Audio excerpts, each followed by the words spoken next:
সাফিয়া বেগম, আপনি একা আসবেন না, আপনার সাথে আপনার গার্জিয়ান নিয়ে আসবেন, আপনার মেয়েকে নিয়ে আসবেন বা নাতিকে নিয়ে আসবেন। আপনি আমাদের সব কথা বুঝবেন না, এই কথাগুলা বোঝার জন্য আপনার সাথে করে মানুষ নিয়ে আসবেন, যাতে আমাদের কথাগুলো আপনাকে সহজভাবে বুঝাইয়া দেয়। আপনাকে এই যে বলতেছে আপনি মনে থাকবে না, বয়স হয়ে গেছে। তো এই জন্য আপনি এরপরে যখন আসবেন আপনার মেয়েকে নিয়ে আসবেন, নাহলে আপনার নাতিকে নিয়ে আসবেন, যাতে আমরা সহজভাবে কি করতে হবে, কি থেকে বিরত থাকতে হবে, এগুলা যাতে তাকে বলতে পারি, এগুলা যাতে আপনাকে তারা মানাইতে পারে। ঠিক আছে? এখন আপনি বুড়া হয়ে গেছেন, তার মানে কি আপনি বাচ্চা হয়ে গেছেন।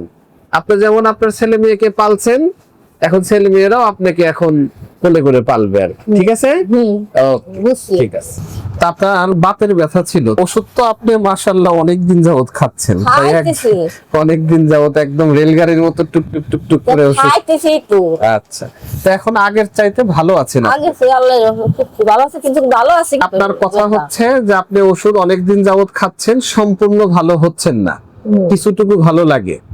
আচ্ছা, এখন ব্যাপার হচ্ছে আপনার যে এই রিউমেটিক পেইন গুলা, বাতের ব্যথা, যেটা খাস বাংলায় বাতের ব্যথা, তো বাতের ব্যথাগুলা আসলে সহজে ভালো করা যায় না। বেশিরভাগ সময় আপনার যে বয়স এখন, এই বৃদ্ধকালীন বয়সে একদম ভালো করা খুবই কঠিন, এক নাম্বার কথা। দুই নাম্বার কথা হলো, এই রোগটা থেকে আপনি আরো ভালো থাকতে পারবেন কিছু নিয়ম কানুন মানলে। যেমন ধরেন আপনি যে পান খান, জর্দা খান, আপনার দাঁতের অবস্থা খুবই খারাপ।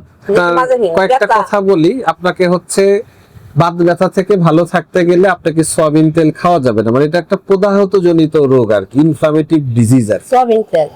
হ্যাঁ, তো প্রদাহ হয় এরকম কোনো খাবারই আপনার খাওয়া যাবে না। যেমন ধরেন সয়াবিন তেল, তারপরে চিনি, ডুবো তেলে খাবার, তারপরে লাল মাংস, হ্যাঁ, তারপরে মাটির নিচের জিনিস, ইউরিক অ্যাসিড সমৃদ্ধ খাবার, এগুলা খাইলে আপনার বেশি হবে। এখন ব্যাপার হচ্ছে যে আমাদের বাংলাদেশে আসলে খাদ্যাভ্যাস ভালো না, শুধু বাংলাদেশ না, সারা পৃথিবীতে এরকম। আপনার এখন যে বয়স বিবেচনা, আপনি পান খান, জর্দা খান, সবকিছু মিলে আপনি অনেক ভালোই আছেন আসলে। একদম কিছু কিছু রোগ একদম ভালো হবে না, এই রোগগুলাকে কন্ট্রোলে রাখা যায়, বুঝলেন? তো অ্যালোপ্যাথিক ব্যথার ওষুধ খাওয়ার চাইতে হোমিওপ্যাথিতে যেহেতু আপনি দীর্ঘদিন খাচ্ছেন, ভালো আছেন, হেঁটে চলে ফিরে খেতে পাচ্ছেন, তো এটাই আপনার জন্য অনেক শুকরিয়া করা দরকার। আর ওই যে খাবারগুলোর কথা বললাম, ওগুলা বাদ দিতে হবে, কিছু খাবার খাইতে হবে। হ্যাঁ, লেবু পানি খাওয়া, রসুন খাওয়া, কালো জিরা খাওয়া, মধু খাওয়া, ডায়াবেটিস না থাকলে কিছু এক্সারসাইজ করা, একদম নিয়মতান্ত্রিক ভাবে চলা, পান জর্দা সুপারি বাদ দেওয়া, হ্যাঁ, ঠিক মতো ঘুমানো।